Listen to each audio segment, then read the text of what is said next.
बहुत बहुत स्वागत है आपका। तो सुबह 7 बजे से लगातार मतदान की प्रक्रिया जारी रही। कुल मिलाकर हर्षोल्लास के साथ 3 चरण का मतदान अपने अंतिम दौर में जा पहुंचा है, जहां पर पहले चरण में 24, फिर 26 और आखिरकार तीसरे और अंतिम फाइनल राउंड में 40 सीटों पर शांतिपूर्ण तरीके से 40 सीटों पर मतदान संपन्न हुआ। जम्मू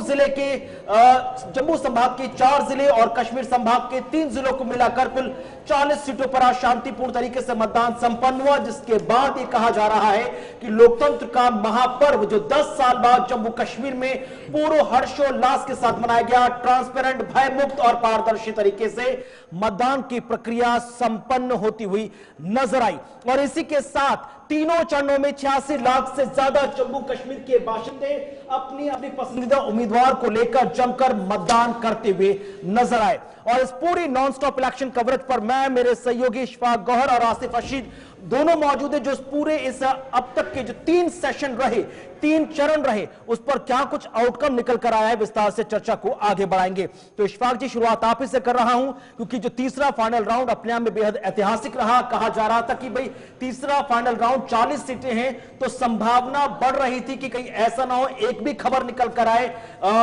किसी भी मैलफंक्शन की या किसी भी तरह की लड़ाई की या ईवीएम को लेकर वो हेडलाइन बन जाए, लेकिन ऐसा कुछ नहीं हुआ। देखिए, एंटायर चुनाव में चाहे पहला फेज हो, दूसरा फेज हो, आज आखिरी चरण में अभी तक हमने 99% number election commission of India को देने पड़ेंगे, क्योंकि जो हजारों लोग इलेक्शन कमीशन ने इस व्यवस्था के लिए लगाए थे, उन्होंने अपना काम बखूबी किया है। चाहे ईवीएम्स की ट्रांसपोर्टेशन का मामला हो, सिक्योर करने का मामला हो, या वोटिंग के दिन का मामला हो, इतने बड़े जहां पर लाखों लोगों ने अपने मत का इस्तेमाल किया हो, वहां पर सिर्फ 5 या 6 मिनट के लिए एक पोलिंग स्टेशन पर मशीन खराब और वो भी आनन फानन में ठीक की जाए, with in the friction of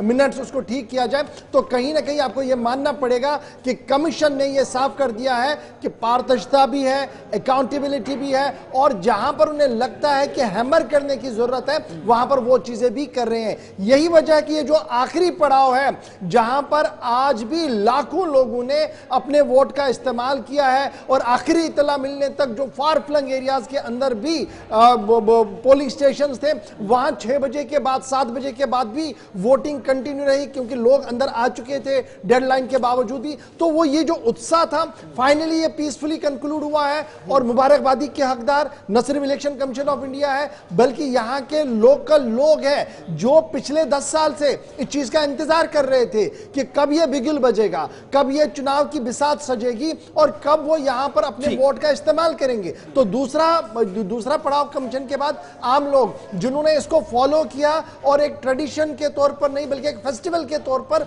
इसमें आए। तीसरी बड़ी बात, लोकल एडमिनिस्ट्रेशन यहां की, चाहे वो सिक्योरिटी एजेंसियां हैं या लोकल एडमिनिस्ट्रेशन है, जिस तरीके से उन्होंने भी व्यवस्था चलाई कि 6 बजे आपको कैंपेन कंक्लूड करना था, यह कैंपेन रात 10 बजे भी हमने देखी, कई कई जगह पर 11-12 बजे भी हमने कैनवसिंग देखी है, लोग लीडर्स रैलियां करते हुए देखे। उसमें जो सॉफ्टनेस एडमिनिस्ट्रेशन ने दिखाई, पुलिस ने जिस तरीके की व्यवस्था की, उन्हें भी आज के दिन पर सैल्यूट करना पड़ेगा, क्योंकि ये तीनों पड़ाव वायलेंस के बिना हुए हैं। और इसमें कुछ ऐसी तस्वीरें भी सामने आई जो शायद हम पहले भी देखते थे, लेकिन उतनी चर्चा नहीं थी। महिलाएं खुलकर सामने आई, वो जो पहली बार वोट कर रहे हैं वो सामने आए, और स्पेशली फिजिकली हैंडीकैप लोग वो आए, और कुछ लोगों ने घर में ही अपने वोट का इस्तेमाल किया। इलेक्शन कमीशन ऑफ इंडिया ने इस तरीके की व्यवस्था की। तो कुल मिलाकर इलेक्शन इंसिडेंट फ्री रहा, और अभी तक जब हम इस स्टेडियम में बैठे हैं, लास्ट फेज मुकम्मल हो गया है। किसी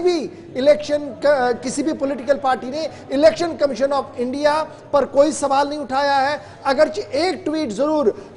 रजौरी से आया था, जिसका जवाब डिस्ट्रिक्ट एडमिनिस्ट्रेशन ने दिया, शायद वो मामला भी हल हो गया, जिसको सिक्योरिटी को लेकर कुछ इश्यूज बताए गए थे। बाय एंड लार्ज आपको यह मानना पड़ेगा कि 99.9% पुरअमन और कामयाब इंतखाबात। अब इशफाक जी ने तो इलेक्शन कमीशन ऑफ इंडिया को 100 आउट ऑफ 99 नंबर दे दिए और झोलियां भर भर कर तारीफें की हैं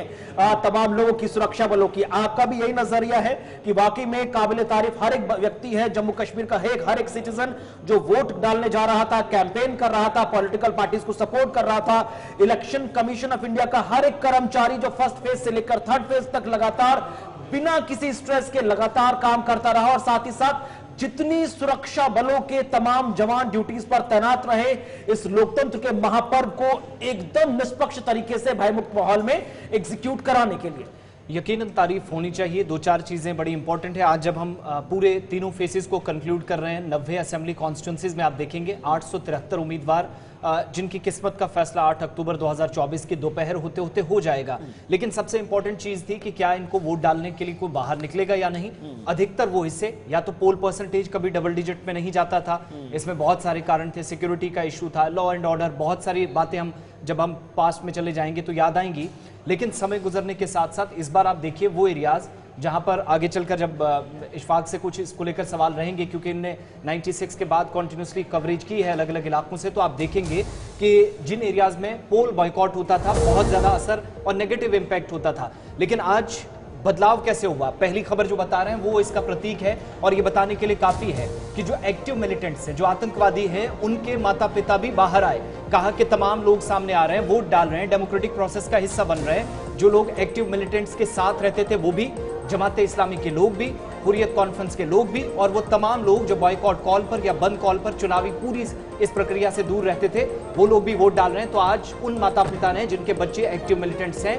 किसी ऑर्गेनाइजेशन किसी संगठन के साथ जुड़े हैं, देश या राज्य के खिलाफ काम करने के आरोप हैं, अनलॉफुल प्रिवेंशन एक्टिविटीज एक्ट के तहत मुकदमे लग सकते हैं, हथियार लेकर अलग अलग जगहों पर हैं, शायद पाकिस्तान के इशारों पर अलग अलग जगहों पर एक्टिव हैं, उनकी बच्चों के माता पिता सामने आए। और ये दो तस्वीरें सोपोर की, लोकसभा चुनाव में भी यही दो वो पिता थे जिन्होंने नम आंखों के साथ अपने बच्चों से यह अपील की थी कि वो मुख्य धारा में वापस लौट आए, हथियार का, हिंसा का रास्ता त्याग दे। और आज फिर से अपील हुई। अपील कब की जा रही थी? उस इलाके के अंदर जिसको मिनी लंदन और कुछ लोग कभी मिनी पाकिस्तान इसलिए कहते थे क्योंकि सोपोर और आसपास के इलाकों में काफी ज्यादा आतंकवादी घटनाएं होती रही, लॉ एंड ऑर्डर के बड़े इश्यूज रहे। पास्ट में चले जाएंगे तो जब इलेक्शन की बात होती थी तो सवाल नहीं होता था। लेकिन आज उसी इलाके से ये वो वालिदैन दो हैं, बिलाल और उमर और बिलाल, जो ब्राट कलान के रहने वाले हैं, हथियार हाथ में है, मिलिटेंट बने हुए हैं। लेकिन उनके वालिदैन ने आज पूर्णम आंखों से अपील की कि देखिए, जमहूरियत के जश्न में जिस तरीके से सब लोग बाहर आए और एक बड़े प्रोसेस को कामयाबी के साथ हमकिनार किया,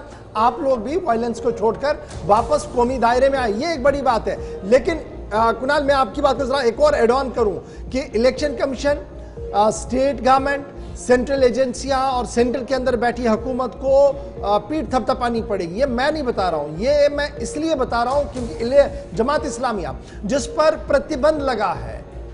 जिनका कोई भी प्रवक्ता बाहर नहीं बात कर सकता है जमात पर, लेकिन उनकी एक स्टैंडिंग कमेटी बनी है जो गवर्नमेंट ऑफ इंडिया के साथ बात कर रही है इसको हटाने के लिए। लेकिन उनका भी ये मानना है कि देखिए, हम चुनाव में तब आए जब गवर्नमेंट की तरफ से हमें एश्योर किया गया, कमीशन की तरफ से हमें एश्योर किया गया कि 87 या किसी उस इलेक्शन को नहीं दोहराया जाएगा जिससे आपका जो भरोसा हम पर है वो टूट जाए। और हमें पूरा भरोसा है, अभी तक जिस तरीके का चुनाव हुआ है वो पीपल्स विल है। अभी चुनाव चल ही रहा था, लास्ट फेज था जब उन्होंने इस तरीके की कैंपेनिंग के दौरान मीडिया से बात की है। सो यही वजह है कि अब की बार गांव में रहने वाला आदमी, शहर के अंदर रहने वाला आदमी, रियासत से बाहर रहने वाला आदमी जो कमीशन पर गहरी नजर रख रहा था कि क्या वाकई तौर पर कमीशन अपने पावर्स का इस्तेमाल करेगा, उन्होंने लगभग किए हैं। और न तो कांग्रेस, ना नेशनल कॉन्फ्रेंस और ना ही दीगर जमातों की तरफ से कमीशन से डायरेक्टली कोई सवाल पूछा गया कि ये कमियां थी, आप यहां पर खामोश रहे, आप यहां पर हमें लेवल प्लेइंग फील्ड नहीं मिला, उन्हें मिला, इस तरीके की लगभग कोई भी बात सामने नहीं है। माइनर इश्यूज हो सकता है कहीं पर हो, लेकिन जो मेजर प्रॉब्लम्स है वो यहां पर एडमिनिस्ट्रेटिव पार्ट पर भी अगर कोई शिकायत आई, बड़ी संजीदगी के साथ काम हुआ और विद इन मिनट्स हुआ। कल का हमें याद है, जहां तक एक आर्मी ऑफिसर को एसएसपी बनाने की बात हुई तो हमारे ही संवाददाता ने सवाल इलेक्शन कमीशन से किया, 2.5 घंटे के अंदर ऑर्डर भी निकाला जाता है और जवाब भी जम्मू कश्मीर सरकार से लिया जा सकता है। बिल्कुल, मैं यही बात बता रहा हूं आपको कि सब कुछ जो मामलात है वो कमीशन ने सही तरीके से लिए। चलिए आगे बढ़े। लेकिन ये तस्वीर जो उमर और बिलाल के दोनों पिताओं की है, इशफाक जी कह सकते हैं कि उम्मीद का दामन आखिरी वक्त तक थाम के रखा है। आपने जमात का जिक्र किया जो एक समय पूर्ण रूप से बायकॉट करते थे, वो इस लोकतंत्र के पर्व में अपना रोल अदा कर रहे हैं। और जो लोग वाकई में मुख्य धारा से कट गए हैं, उनके भी वापस आने की संभावनाओं को यहां पर जमीन पर रखा गया है कि भाई देखिए, अब हर चीज